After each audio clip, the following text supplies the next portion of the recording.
Good morning here from Los Angeles. Valerie Milano, the senior editor of the Hollywood Times and also with aspiringmagazine.com. And I'm so happy to have our guest here today. So I'm going to have her introduce herself. Thank you again for being with us. Thank you, Valerie. My name is Jennie Butler. I'm the director of Georgie. It's a short documentary that has been doing a festival run. It's playing this week at Palm Springs Shortfest. The film follows George Martorano, who was he was part of the Philadelphia mob. He ended up going to prison for 32 years. Now he's out. He's 75 years old, and he's sort of like reflecting on his life and past loves and regrets now that he's out. Great. Thank you for that synopsis. George Martorano's story.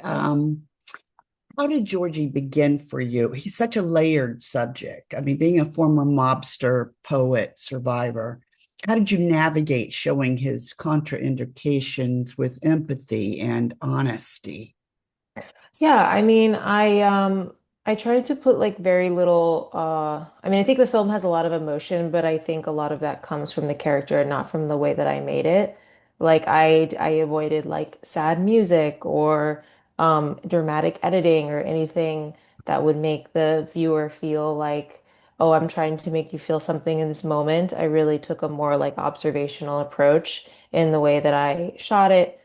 Doing most of my shots like on tripods with like very little movement, having these like really wide shots where you see him alone in this like empty space, just like looking for like more subtlety in like the messaging. But also I think, yeah, I think George is he is a very layered character, and I think that's like one of the things that drew me to him. And I'm always looking for stories that I'm always like looking for the gray area. I don't want to make a story about like someone who's obviously a hero or obviously a villain. Everybody has layers to them. And so I think I was just sort of trying to like lean into that with this story. Yeah, because there's a real intimacy in the way George shares his past. How did you build trust with him, especially given his background?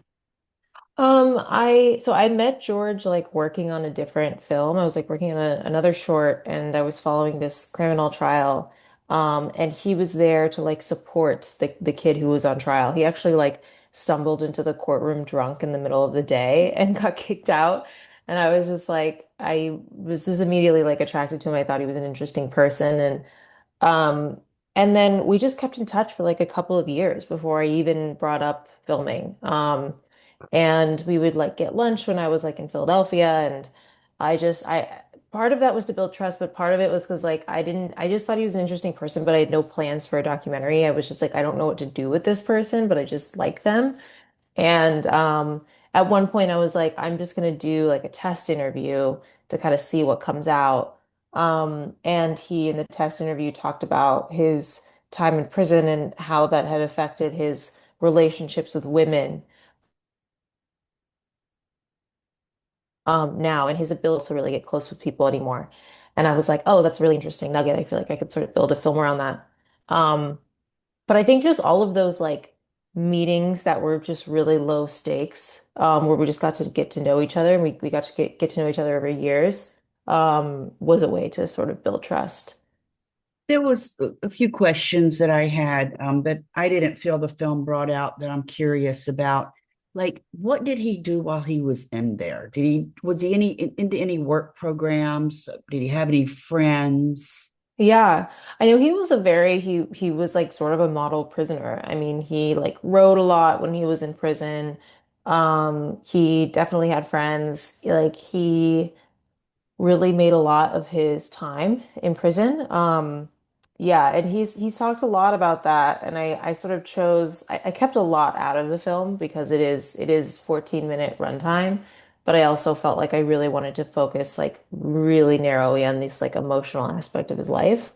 But yeah, he definitely was a very active, productive prisoner. Yeah, because the film does leave room for interpretation. Was it important to resist easy redemption arcs or clear moral conclusions? I think it was easy because I don't know if I don't know if it like is a redemption arc. I mean, I think George's sentence for what he did was way too long, obviously. I mean, he had a life sentence for a nonviolent offense, which is insane. And you can still get that today. The law is still in the books, nothing's changed. Um, but the thing is that at the time they knew he was in the mob and they were trying to make him talk. And that was their way of doing that. And they did that and there was a big mob war and they were really trying to bring down the mob for good reason because the mob is very violent and bad and lots of innocent people get hurt. So like, that's what was in prison for, but I don't know what he's done in his life. He could have done horrible things and I have no idea.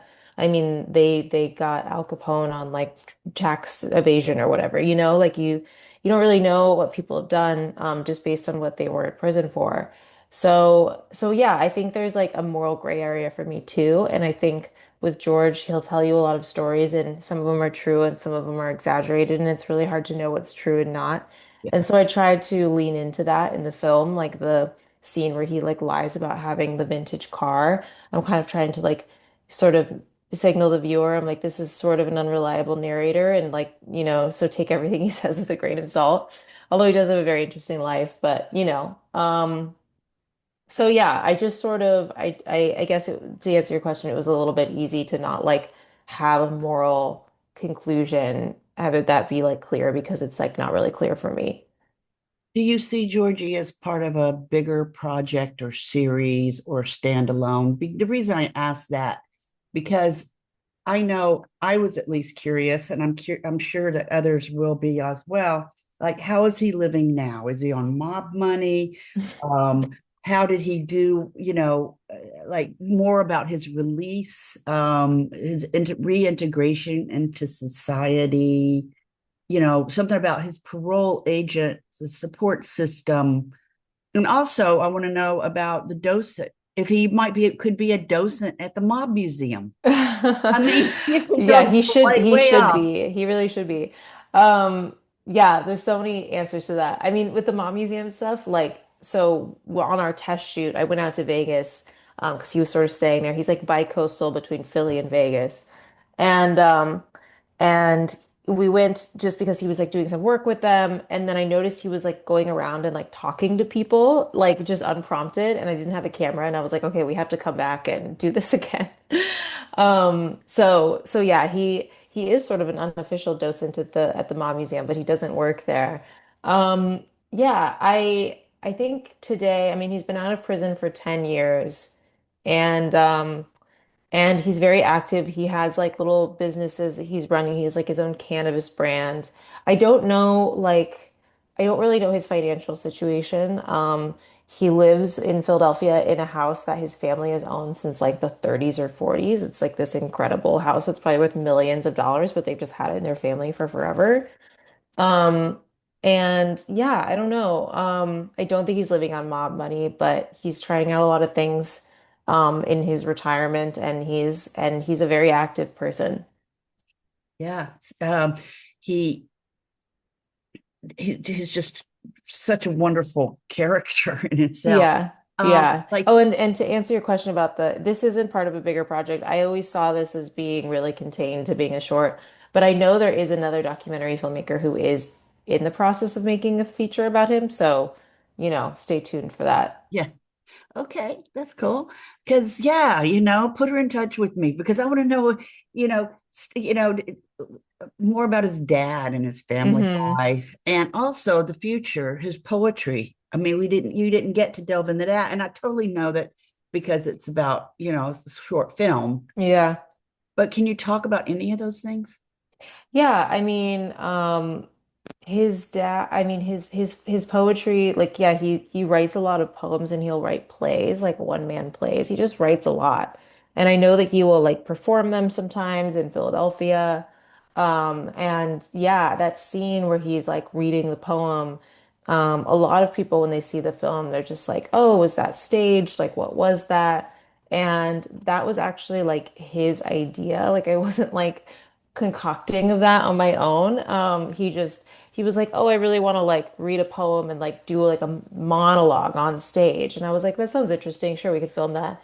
And then we get there and it's at the Italian American Club and it was at like 4 p.m. and they hadn't even opened yet. And I was just like, this is gonna look kind of weird with you just like reading to an empty room. And he was like, oh no, no, like I couldn't get in, like his buddy owns it, of course. He's like, yeah, they wouldn't let us in when it was open, but I think I could just read to the empty room. And I was like, okay. Like I think this will be an interesting metaphor for loneliness. Yeah. But yeah, I mean I know he's constantly writing and we had been at that scene, we were actually there for like, I don't know, a couple hours because he was like reading a whole one man play and then he also read some poems and of course I only used the poem. And I told him that. I was like, I'm only gonna use the poem, but I guess I'll hear your play as well. But yeah, he's a very active writer and there's a really a lot to his story. I mean, I think you could definitely do a feature on it for sure. Um, it's he gonna surprise us and come out to the festival? I should invite him. That's a good idea. I know he spends a lot of time in Vegas, so maybe that would be not a terrible drive for him. Um, he came to Doc NYC, which was really fun. And yeah, he hasn't come to any other screenings. But I would love him. I would love if he came. He's always a really fun presence, really fun in the Q&A. So Yeah, yeah, I'll definitely invite him. yeah, because this Yeah. Q&A is probably going to be longer than your film. So because I did want to go into a little bit, even though the film isn't set in Palm Springs, Palm Springs has deep mob lore, like Frank Yeah. Sinatra, Rat Pack. Yeah. Um, and, the way, in my opinion, the way you shot Palm Springs is very similar to Las hmm Vegas. So it would be kind of cool to have him there. Yeah. Totally, totally, yeah. Especially like this, like once you get out of the strip, like we all shot this in like the suburb of Vegas, and it really does look like Palm Springs. Yeah, Good. yeah, Well, you want to talk about anything else?